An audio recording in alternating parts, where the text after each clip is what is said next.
Hello guys, कैसे हो आप सभी लोग। तो पिछली वीडियो में बीकॉम 6 सेमेस्टर के अकाउंटिंग फॉर मैनेजर्स का चैप्टर 4 तक कंप्लीट हो चुका था और इस वीडियो में चैप्टर 5 स्टार्ट करेंगे। तो चलिए शुरू करते हैं। चैप्टर 5 कोष प्रवाह विश्लेषण। क्वेश्चन फर्स्ट, कोष प्रवाह का आशय है ऑप्शन बी कार्यशील पूंजी में परिवर्तन। क्वेश्चन सेकंड, केवल वही लेन देन कार्यशील पूंजी को प्रभावित कर सकता है जो कि है ऑप्शन डी एक और चालू संपत्ति या दायित्व को प्रभावित करता है और दूसरी ओर एक गैर चालू संपत्ति या दायित्व को प्रभावित करता हो।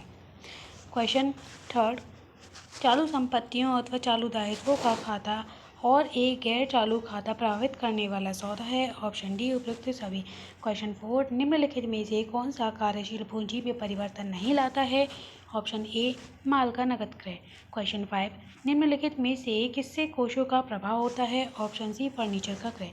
क्वेश्चन सिक्स, चालू दायित्वों में कमी है ऑप्शन ए कार्यशील पूंजी में। क्वेश्चन सिक्स, चालू दायित्वों में कमी ऑप्शन ए कार्यशील पूंजी बढ़ाती है। क्वेश्चन सेवन, लाभांश का वास्तविक भुगतान ऑप्शन ए चालू संपत्तियों और दायित्वों को समान राशि से कम करता है और कार्यशील पूंजी की राशि पर कोई प्रभाव नहीं डालता है। क्वेश्चन एट, एक व्यवसाय द्वारा कमाए लाभ से समान वृद्धि होती है ऑप्शन बी कार्यशील पूंजी की। क्वेश्चन नाइन, निम्नलिखित में से किसका परिणाम कोष प्रवाह होता है ऑप्शन डी एक व्यापारिक लेनदार को भुगतान में अंशों का निर्गमन। क्वेश्चन टेन, देनदारों के संग्रह। क्वेश्चन नाइन, निम्नलिखित में से किसका परिणाम कोष प्रवाह होता है ऑप्शन डी एक व्यापारिक लेन देन। क्वेश्चन नाइन, निम्नलिखित में से किसका परिणाम कोष प्रवाह होता है ऑप्शन डी एक व्यापारिक लेनदार को भुगतान में अंशों का निर्गमन। क्वेश्चन टेन, देनदारों से संग्रह कार्यशील पूंजी को ऑप्शन सी कोई प्रभाव नहीं। क्वेश्चन 11, संगठन द्वारा पहले से लिए दीर्घकालीन ऋणों के भुगतान का परिणाम होगा ऑप्शन सी कोषों का प्रयोग। क्वेश्चन 12, कोष प्रवाह विश्लेषण है ऑप्शन बी एक प्रायोगिक प्रतिवेदन। क्वेश्चन 13, देनदारों के संग्रह का परिणाम होता है ऑप्शन सी कोष प्रवाह। क्वेश्चन 13, देनदारों के संग्रह का परिणाम होता है ऑप्शन सी कोष का प्रवाह नहीं। क्वेश्चन 14, अंश प्रीमियम खाते में वृद्धि है ऑप्शन बी कोषों का एक स्रोत। क्वेश्चन 15, निम्नलिखित में से कौन सा कथन असत्य है ऑप्शन सी कार्यशील पूंजी में वृद्धि कोष प्रवाह विवरण में कोषों का स्रोत दर्शाया जाता है। क्वेश्चन 16, लेनदारों के भुगतान का परिणाम होता है ऑप्शन सी कोषों पर कोई असर नहीं। क्वेश्चन 17, प्रारंभ में स्कंद का परिणाम होता है ऑप्शन ए कोषों का प्रयोग।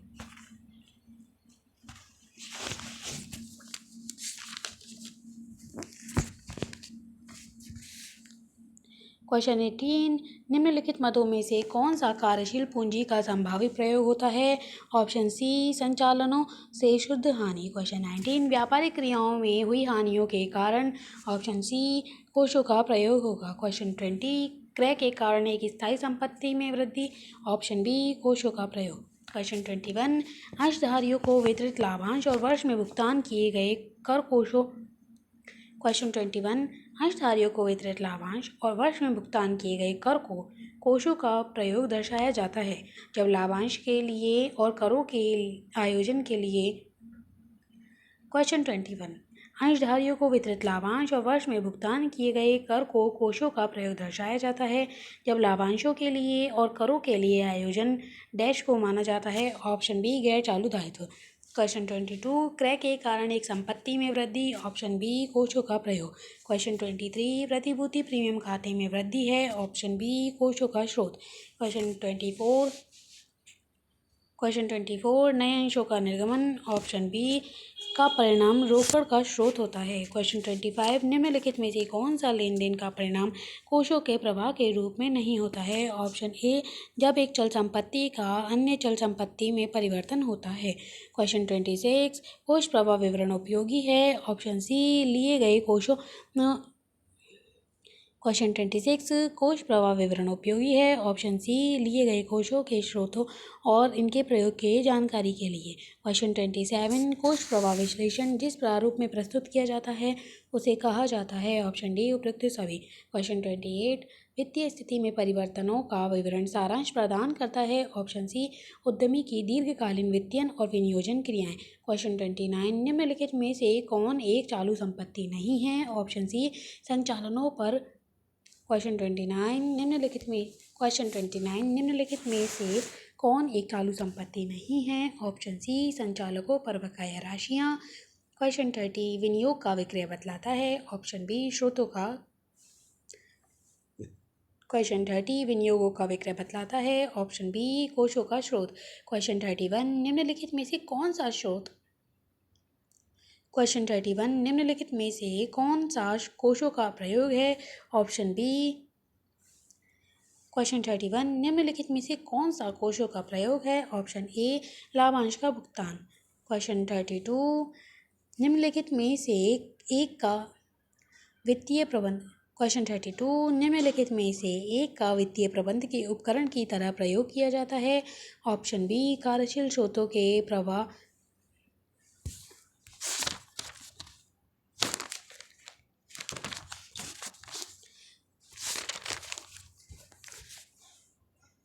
क्वेश्चन 32 निम्नलिखित में से एक का वित्तीय प्रबंध के उपकरण की तरह प्रयोग किया जाता है। ऑप्शन बी कोषों के स्रोतों और प्रयोग का विवरण।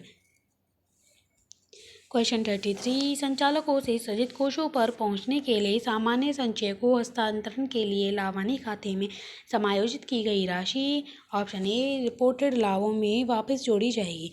क्वेश्चन 34 सूची ए को सूची 2 से मिलाइए और इन सूचियों को नीचे दिए गए कोड का उपयोग करते हुए सही उत्तर का चयन कीजिए। Option A.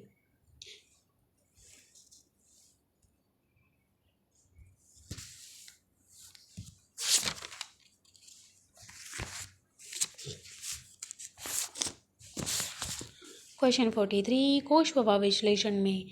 क्वेश्चन 43 कोष प्रभाव विश्लेषण में प्रयुक्त शब्द कोष शब्द का आशय है। ऑप्शन सी शुद्ध कार्यशील पूंजी। क्वेश्चन 44 चालू संपत्तियों और चालू दायित्वों के बीच अंतर कहलाता है। ऑप्शन बी शुद्ध कार्यशील पूंजी। क्वेश्चन 45 केवल गैर चालू खातों को प्रभावित करने वाला। क्वेश्चन 45 केवल गैर चालू क्वेश्चन 45 केवल गैर चालू दायित्वों को। क्वेश्चन 45 केवल गैर चालू दायित्वों। क्वेश्चन 45 केवल गैर चालू खातों को। क्वेश्चन 45 केवल गैर चालू खातों को प्रभावित करने वाला सौदा। ऑप्शन सी कार्यशील पूंजी को राशि। ऑप्शन सी कार्यशील पूंजी की राशि को नहीं परिवर्तित करता है।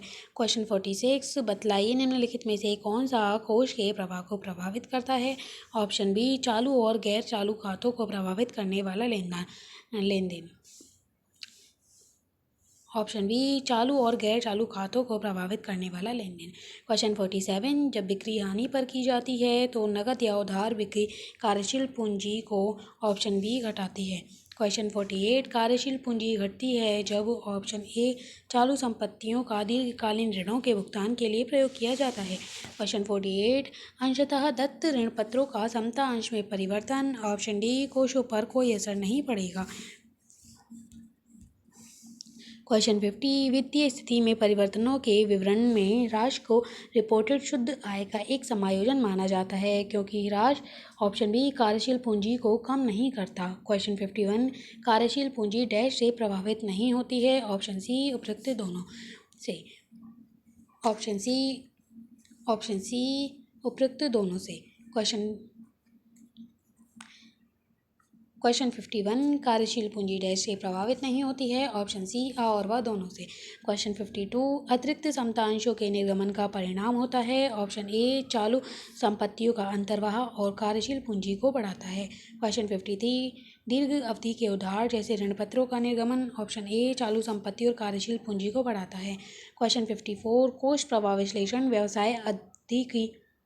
क्वेश्चन 54 कोष प्रभाव विश्लेषण व्यवसाय अवधि की डैश व्यवसाय की स्थिति दर्शाता है। ऑप्शन सी प्रारंभिक और अंतिम।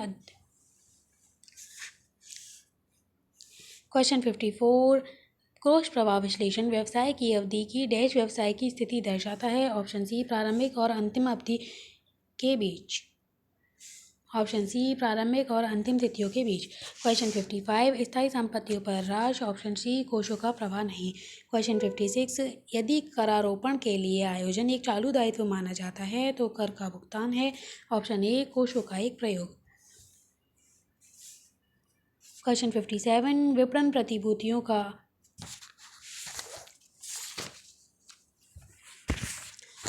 क्वेश्चन 57 विपणन प्रतिभूतियों में विनियोग का विक्रय। ऑप्शन सी कोषों पर प्रवाह नहीं। क्वेश्चन 57 विपणन प्रतिभूतियों में विनियोग का विक्रय है। ऑप्शन सी कोषों का प्रवाह नहीं। क्वेश्चन 58 कौन सी वित्तीयन और विनियोजन क्रिया कार्यशील पूंजी को प्रभावित करती है। ऑप्शन सी किसी व्यापारिक लेनदार के खाते के निपटारे में अंशों का निर्गमन। क्वेश्चन 59 प्रारंभिक व्ययों का अपलेखन है। ऑप्शन ए कोषों का स्रोत। क्वेश्चन 60 प्रतिभूति प्रीमियम में वृद्धि है। ऑप्शन ए कोषों का स्रोत। क्वेश्चन 61 निम्नलिखित में से कौन सा कोषों का स्रोत नहीं है। ऑप्शन ए मशीनरी का क्रय। क्वेश्चन 62 निम्नलिखित मदों का कौन सा समूह कोषों का एक प्रयोग है। ऑप्शन 3 क्वेश्चन 62 निम्नलिखित मदों का कौन सा समूह कोषों का एक प्रयोग है। ऑप्शन बी 1, 3 और 5। क्वेश्चन 63 अल्पकालीन ऋणों का भुगतान कोषों का प्रयोग नहीं है क्योंकि। ऑप्शन बी चालू संपत्ति और चालू दायित्व समान राशि से घटते हैं। क्वेश्चन 64 निम्नलिखित में से कौन कोषों के प्रयोग की मदें नहीं हैं। ऑप्शन डी स्थायी संपत्तियों का विक्रय। क्वेश्चन 65 भवन का उधार विक्रय है। ऑप्शन ए कोषों का एक स्रोत। क्वेश्चन 66 विनियोग का विक्रय निर्दिष्ट करता है। ऑप्शन ए कोषों का स्रोत। क्वेश्चन 67 कर का भुगतान है। ऑप्शन बी कोषों का प्रयोग। क्वेश्चन 68 कोष प्रवाह डैश की सहायता से तैयार किया जाता है। ऑप्शन डी उपयुक्त सभी। क्वेश्चन 69 कोष प्रवाह विवरण का मुख्य उद्देश्य डैश इंगित करता है। ऑप्शन डी कार्यशील पूंजी में वृद्धि या कमी। क्वेश्चन 70 कोष प्रवाह विवरण तैयार करने का कौन सा सर्वाधिक महत्वपूर्ण उद्देश्य है। ऑप्शन बी अल्पकाल में।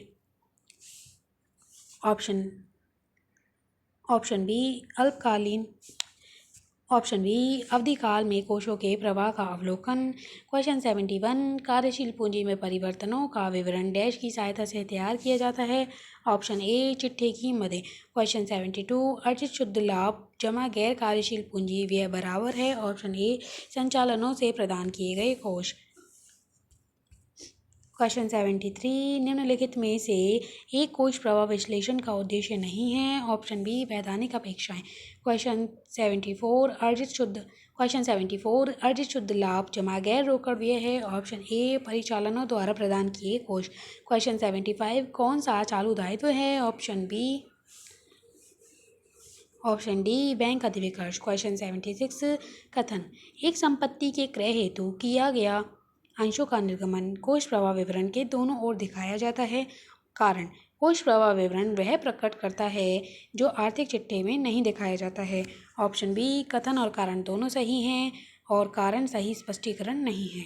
क्वेश्चन 77 निम्नलिखित में से कौन सा कार्यशील पूंजी से सामान्यतः भुगतान नहीं किया जा सकता।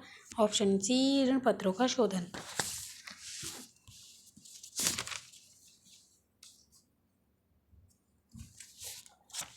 तो आज की ये वीडियो यहीं समाप्त होती है। तो आज की ये वीडियो यहीं एंड होती है और आगे आने वाले चैप्टर्स की वीडियो के लिए हमारे यूट्यूब चैनल को सब्सक्राइब करें। Thank you for watching. मिलते हैं नेक्स्ट वीडियो में।